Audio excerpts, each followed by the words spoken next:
réalisé par David Serrero. Alors on a eu la chance inouïe de rencontrer Serge Lama dans des conditions pas banales, puisque chez lui on a rencontré sa femme, son chat, sa vie, son œuvre. Décibel chez Serge Lama, c'est rien que pour vous, c'est uniquement sur votre radio ici. Nous sommes la seule radio à qui Serge Lama a accepté de parler de ce film dans lequel il se livre comme jamais. Alors les amis, je vous emmène avec moi, on sort du studio, on y va.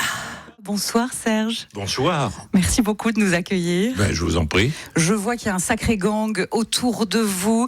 Il y a Louana qui est là, que vous découvrirez dans le film, on en parlera tout à l'heure, c'est votre épouse. Il y a David Serrero, bonsoir. Bonsoir, je suis l'autre épouse. Dans vos rêves, David. Ça, j'aurais adoré. Vous êtes le réalisateur d'un film qui sort demain, un grand film documentaire sur vous, Serge Lama. Oui, c'est un biopic, il a réussi, David, à faire que ce soit, c'était une interview poussée très loin, et qu'il a tiré au biopic. Il l'a amené il a accouché au-delà des mots, avec les images, à faire des choses formidables. Et ça a été un moment où je suis sorti de cette interview qui a duré 4 heures, un peu fatigué, mais je crois que j'ai jamais dit autant de choses depuis que je suis interviewé, depuis mes débuts. Je veux bien le croire, parce qu'effectivement, dans ce film, de manière très naturelle, j'ai l'impression, vous revenez comme ça sur le grand film de votre vie, votre carrière, et j'imagine que vous avez souvent été sollicité pour ce genre de projet. Mon petit doigt me dit qu'avec grâce mais fermeté, vous avez souvent refusé. Qu'est-ce qui a fait que vous avez accepté le projet de David ? Parce qu'on a fait l'interview d'abord, et que je savais qu'on avait un matériel formidable, et que à partir de ce matériel, avec le caractère que j'ai deviné chez David dès le premier jour, le professionnalisme, j'ai su que ça serait un beau projet de le faire comme ça. David, vous y avez cru, vous, au moment de le demander, au moment de dire à Serge Lama, je ferais bien un film? Déjà, je prends une seconde pour absorber ce qu'il vient de dire. Oui. Parce que c'est quand même un monument, ce grand monsieur. Oui, effectivement, c'est quand vous avez une chance de parler à un grand maître, vous devez d'être à son écoute, et surtout, j'ai un grand respect pour son CV, pour tout ce qu'il a fait. C'est quelqu'un qui fait partie du patrimoine, qui fait partie de l'histoire française et l'histoire de France. Et bien entendu, quand vous avez une opportunité comme ça, quand vous avez déjà un grand contact, et je rends hommage vraiment à l'épouse de Serge, Louana, qui, où j'avais une petite alarme où tous les 2 jours je la relançais, et qui finalement a capitulé, a cédé. Et c'est vrai que Serge, un jour, je pense que c'était le bon moment, la bonne période, le bon projet, la bonne personne. Et il a été dans le film, vous le verrez comme vous le verrez jamais. La sortie cinéma, c'est pour demain. Est-ce que il est déjà prévu aussi une sortie télévisuelle ou sur une plateforme, parce que là, évidemment, toutes celles et tous ceux qui nous écoutent, partout en France, ont envie de voir le film. Bien sûr, merci d'en parler. En fait, donc c'est à partir de demain, parce qu'il y a des dates même jusqu'en mars, etc. Ah oui, d'accord, c'est une sortie un peu graduelle, différée, un peu événementielle, ils disent maintenant. Quand il y a des concerts au cinéma, ils disent c'est pas tel jour, c'est un peu sortie événementielle, un petit peu comme ça. Oui, bien sûr, j'espère qu'il sera sur des chaînes de télé, mais sur des plateformes, je ne sais pas si on peut dire les noms, mais allez-y. Amazon, etc., Canal+, voilà. Dites Netflix, on ne sait jamais, ils vont peut-être nous donner des sous. J'aurais bien aimé un beau petit Netflix. Mais effectivement, plusieurs personnes, parce qu'il y a un tel public qui va des jeunes de 20 ans. Il y a des rappeurs qui me disent « Waouh, tu fais un film sur Serge Lama !» et qui me disent qu'ils ont écouté vraiment les musiques de Serge, qui ont grandi en écoutant les musiques de Serge, parce que justement, on croit que le rap, c'est l'opposé de la chanson française. Alors en fait, c'est l'inverse. C'est la continuité. C'est la continuité, c'est une évolution. C'est comme de Picasso à Rembrandt avant, quoi. C'est une évolution de cet art. Waouh! Vous aimez passionnément le travail de Serge Lama. Je vous sens évidemment fan dans ce que le mot a de plus joli, de plus tendre. Est-ce que c'était une difficulté pour vous de l'interviewer, parfois à la dure, parce que vous lui faites parler de moments de sa vie terribles, des drames, des deuils, des pertes, etc. Vous l'adorez. Vous n'aviez pas envie de lui faire de peine, mais vous aviez envie d'être complet. Comment vous avez fait ? C'est une très bonne question. Mais en fait, c'est tout l'art de l'interview. En fait, vous connaissez ça très bien. Vous faites ça magnifiquement bien. C'est en fait parce que j'approche pas Serge comme comme un journaliste, avec tout le respect que j'ai pour les journalistes, mais je l'approche vraiment comme un réalisateur qui écrit le film de sa vie au moment où il parle. Parce qu'en fait, on ne sait pas ce qu'il va dire. Ça, la beauté du documentaire, moi qui viens du théâtre, c'est ce qu'il y a de plus théâtral, c'est dans le documentaire, parce que tout est spontané. Et Serge, qui a fait du théâtre, Sacha Guitry, qui a toujours été un homme d'une fougue théâtrale, de grands mouvements, de grands gestes. Et le sens de la formule. Et le sens de la formule que voilà, on a envie d'écrire sa vie. Et en fait, Serge, aujourd'hui, c'est le résultat d'une équation. Et on ne peut pas comprendre le résultat de l'équation si on n'a pas compris tous les chiffres. C'est pour ça que je pose un moment dans le film, est-ce qu'il aurait eu la carrière qu'il a eue s'il n'avait pas eu cet accident? On parle de l'accident de l'été 1965, voilà, sur la route en tournée, où malheureusement votre compagne est décédée, le frère d'Enrico Macias, qui était le chauffeur de la voiture, est décédé également. C'est un souvenir évidemment terrible, mais ce qui est fou dans le film, c'est qu'on réalise à quel point de cette situation si noire, si désespérée, naît quelque chose de magnifique, notamment un concert de soutien. Je n'avais pas connaissance de ce concert à l'Olympia. Hallucinant, parce que toutes les stars de l'époque sont venues faire un concert pour moi à l'Olympia, ce qui m'a permis, j'avais pas les moyens de survivre parce que ça coûte cher. Toutes les opérations que j'ai eues, à chaque fois, j'ai eu 15 ou 16 opérations. À chaque fois, c'est lourd. Il faut faire venir des ambulanciers qui me descendaient. Ça a été une période très dure, et grâce à ce mouvement de gens que je ne connaissais pas. On va les citer, Serge. Il y avait Brassens, alors que vous connaissiez. Brassens, oui. Donc Enrico Macias, Charles Aznavour, Barbara, Marcel Amont, l'Olympia. Complet. Oui, c'est une affiche à l'époque, on n'aurait pas pu les mettre ensemble. C'est ça. Tellement ça aurait été cher. Oui. C'est extraordinaire. Et malheureusement, j'ai pas vu le concert. Et ça m'a fait de la peine. Mais ils sont tous arrivés. Dans le petit appartement de mon ami Marcel Gobineau, qui était mon ami, mon maître pour une chanson que vous connaissez peut-être, et qui était vrai, qui me préservait de mes parents, en quelque sorte, dont il savait que si j'allais chez mes parents, c'était la cata pour moi, c'était la fin, parce que je serais mort, parce que j'avais quitté ma famille, et c'était pas pour y revenir, et ça aurait été un drame pour moi de revenir. J'ai été 15 jours, et ma mère, au bout de 15 jours, en avait marre, elle était très contente que je reparte chez Marcel. Et pour vous, c'était aussi le premier pas vers la guérison, puis le fait de rechanter. Oui, ça c'était important. C'était une grosse bagarre, parce que j'avais quand même de gros handicaps. Mais la volonté, on peut dire que la volonté fait tout. quand on veut. J'ai couru, j'ai marché, j'ai fait tout ce qu'il fallait faire pendant toute ma rééducation, puis dans Paris, j'ai mettais les bouchées doubles, je montais en haut de l'Olympia pour chanter dans un tout petit cabaret avec Yves Gilbert. Enfin, j'ai fait toutes des choses insensées. Si je vous racontais, ça serait trop long. Et donc, voilà, c'est ce qui... Et puis l'enthousiasme, le désir, l'envie que j'avais, la volonté que j'avais, une volonté qui s'est démultipliée avec l'accident. Parce que là, d'où des interviews d'ailleurs après l'accident qui étaient parfois où je disais je vais devenir vedette, je vais devenir star, je vais devenir... où on aurait pu me prendre pour un prétentiard alors que non. Mais je voulais, et j'avais tellement besoin de le lire pour me persuader moi-même que j'allais y arriver. Et j'y suis arrivé. Il y est arrivé, ouais. Et c'est vrai que ce film, par moments, se regarde vraiment comme un film d'aventure, oui, où on est du côté du héros, on se dit, mais si, il va s'en sortir, ça va aller. Et ça, voilà, c'est évidemment, ça fait des émotions. Bien joué là-dessus, David. Beaucoup, vraiment. Le public, on s'en rend bien compte dans le film de David. Serge, vous le dites, c'est pour eux que vous avez fait, que vous faites, que vous ferez absolument tout.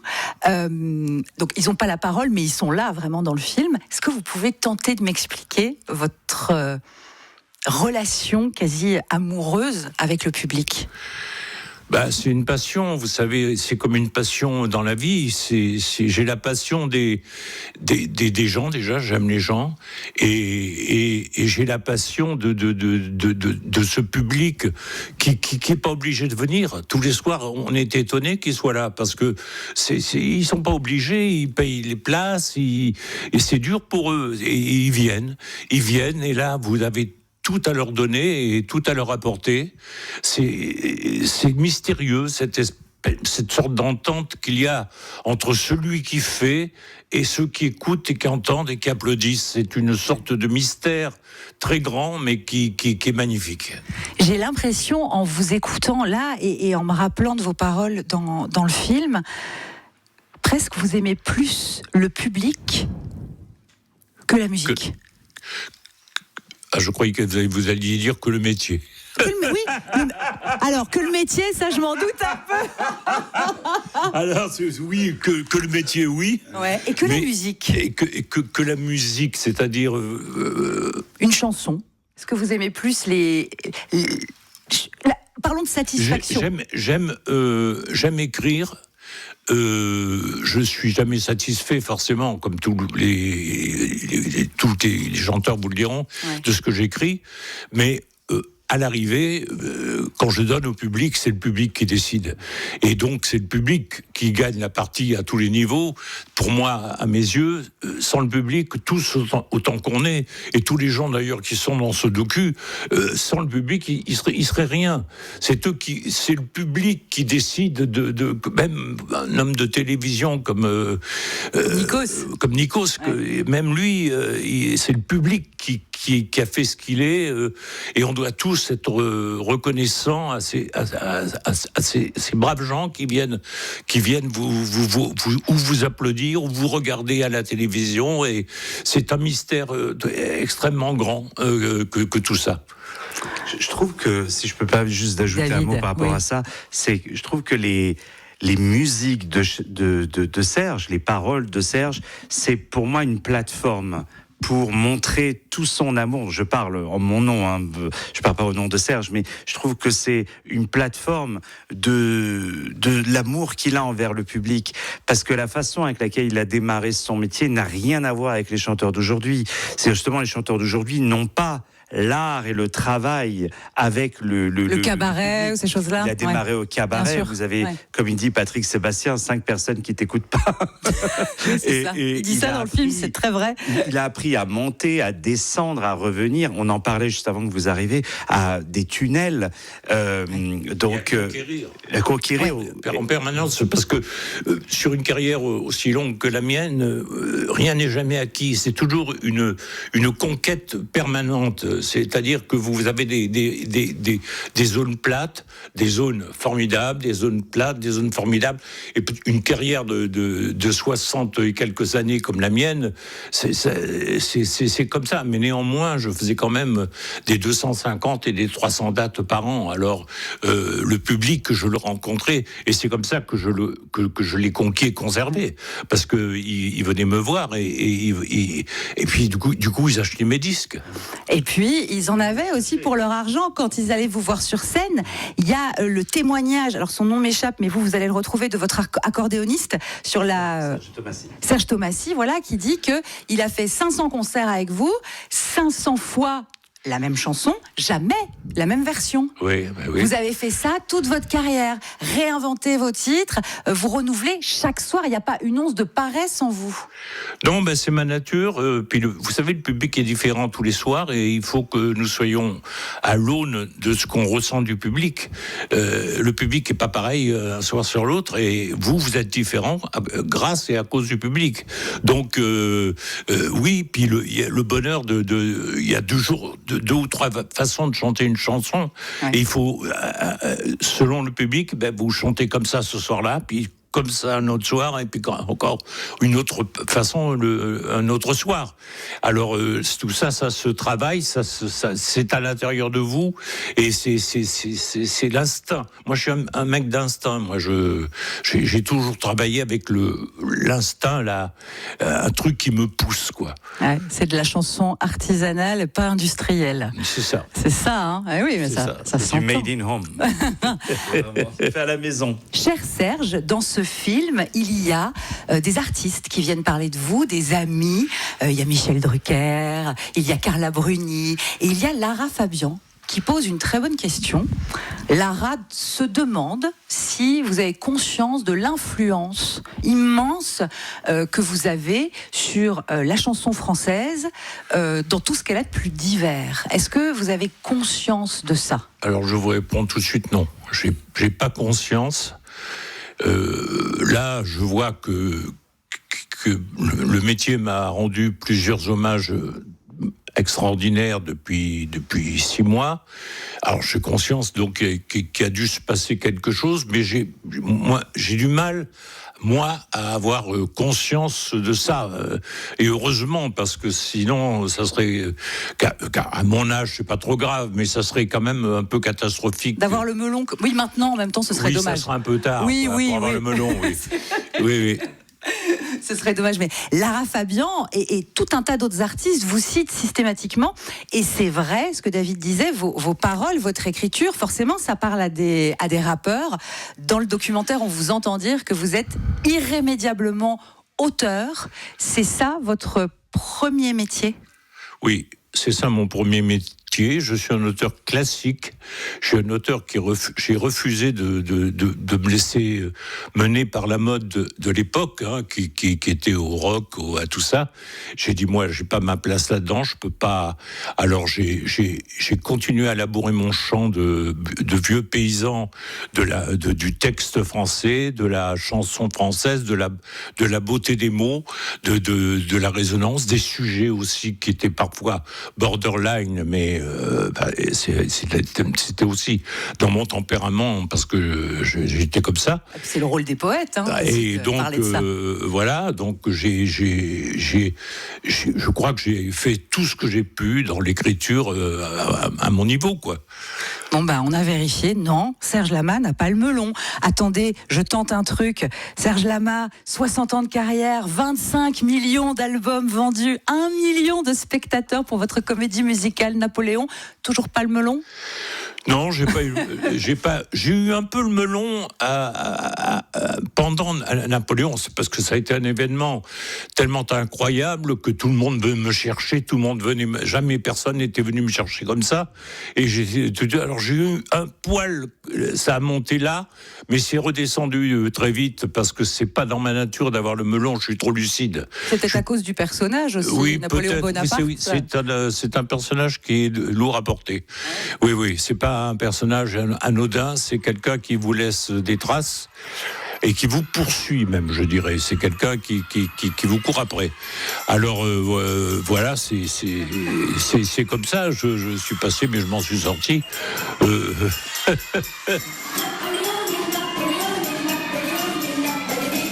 Un documentaire très émouvant dont je suis ravie de parler avec David Serrero, le réalisateur, et avec Serge Lama.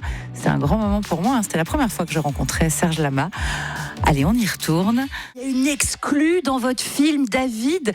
On voit pour la première fois le manuscrit d'une grande chanson, Je suis malade. Alors, à qui on dit merci ? Alors, on dit merci à Louana. On dit merci à Serge d'avoir écrit, mais on dit merci à Louana parce qu'effectivement, on a sorti ce manuscrit. C'est très intéressant, surtout qu'il n'y a pas de rayures. Il n'y a pas une rature. Il n'y a pas une rature. Ça rejoint ce qu'il disait, cette spontanéité de l'écriture. Mais alors, pour une chanson... Il y a certaines chansons, effectivement, que j'ai...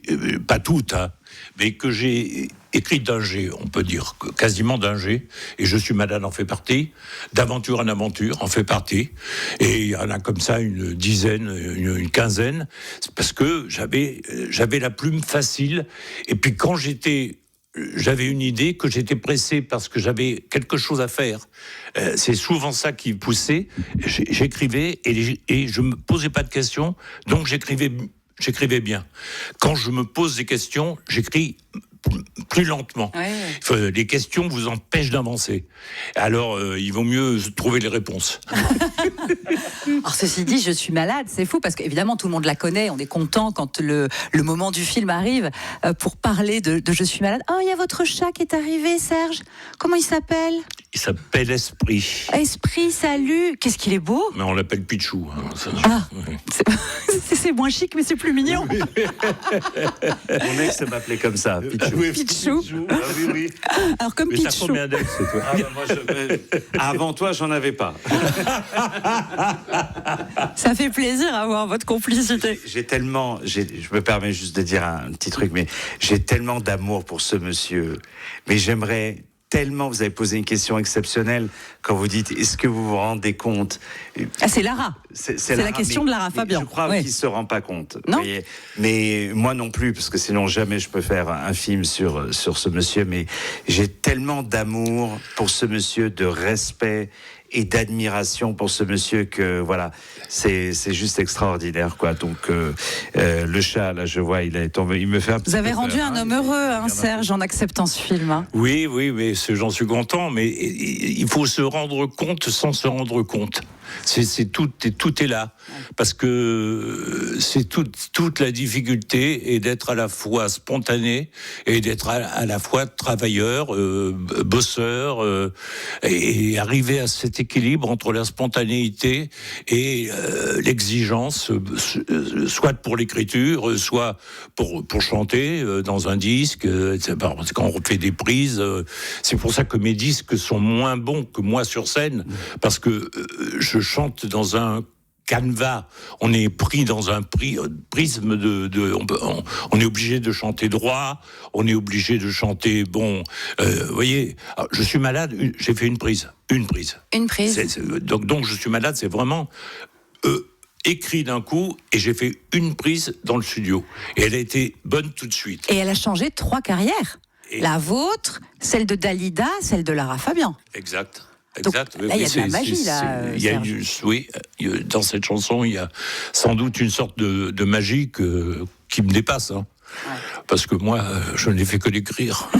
Mais en tout cas, oui, la version studio, la version qu'on passe nous à la radio, par exemple, vous aimeriez qu'en fait il existe une multitude de versions pour chaque fois que vous l'avez chanté en concert, plutôt qu'une version studio.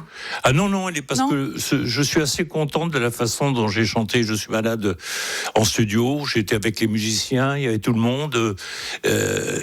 J'ai balancé la purée, comme on dit dans notre jargon. jargon. D'ailleurs, t'enregistrais, excuse-moi Serge, quand t'enregistrais à l'époque comme ça, il y avait... J'étais enfermé dans un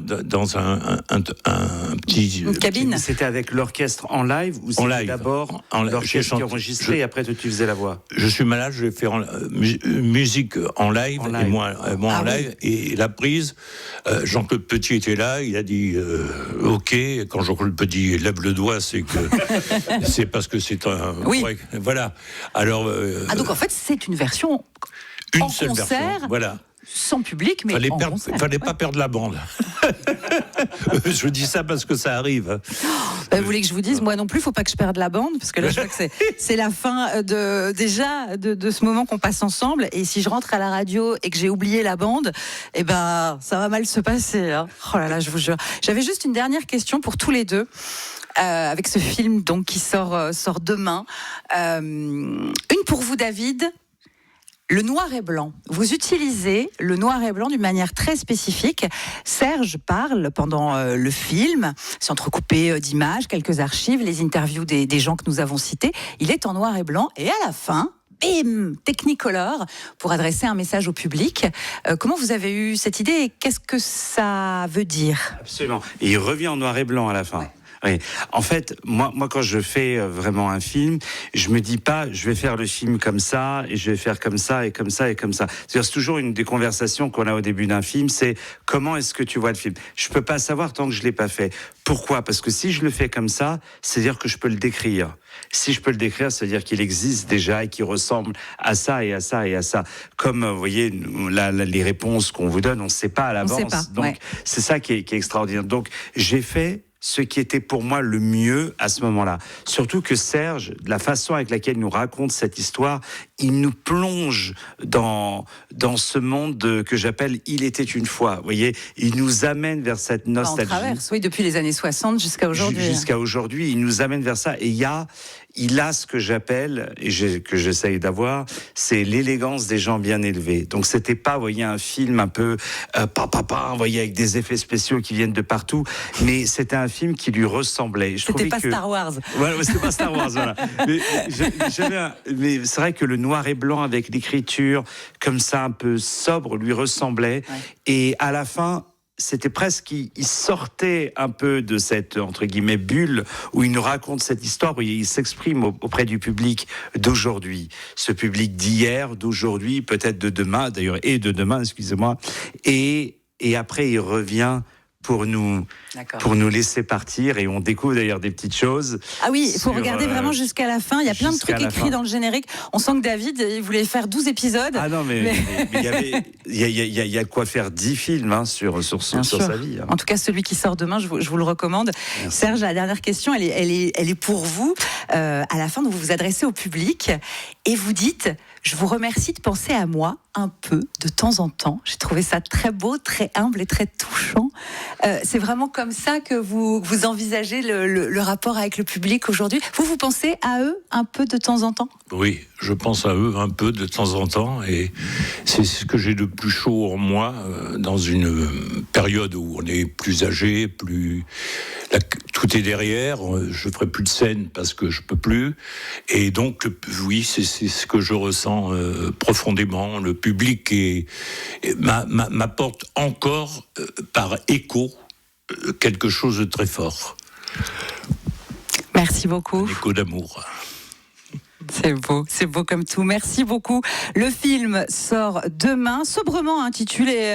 David, on n'a pas fait Star Wars. Tout est dans le titre. Voilà. Serge Lama, tout Serge est dedans. Lama. Il n'y a rien à rajouter. À partir de mais je leur ai appelé, si je devais trouver un titre vraiment autre chose que Serge Lama le film, je leur ai appelé La Force du Destin. Ah, c'est beau aussi. C'est un opéra en plus. Il y a La Forza del Destino. Oui, hein. Et je trouvais que voilà, la force du destin. Le destin et la force, c'est deux choses qui lui vont très bien. David Serrero, réalisateur de ce film. On sent que tu le regrettes d'ailleurs. On peut encore changer, non? On va changer. On peut refaire l'interview. Non, mais la force du destin, on sent que tu le regrettes de ne pas l'avoir mis. C'était une bonne idée. La force du destin, parce que c'est un peu ça. Ouais. C'est même ça. C'est complètement ça. Oui, c'est complètement ça. Merci beaucoup, Serge Lama. Merci à vous. Serge Lama, j'espère que vous avez pris plaisir plaisir à entendre un Serge Lama. Super content de la sortie du film demain. Pas avare d'anecdotes, ça c'est sûr, il y en a plein d'autres à voir dans le documentaire. Donc une sortie événementielle graduelle au cinéma et puis bientôt, on l'espère, sur vos petits écrans. Le film a été réalisé par David Serrero qui était avec nous, vous l'avez entendu pendant cette interview. Puis merci à Luana Lama, son épouse, qui nous a accueillis chez elle. Déjà, c'était sympa, parce qu'une équipe de radio qui débarque chez toi un soir, crois-moi, on est quand même affreux, sale et méchant. Et puis voilà, elle a été là avec nous, à côté, et c'était vraiment un joli moment.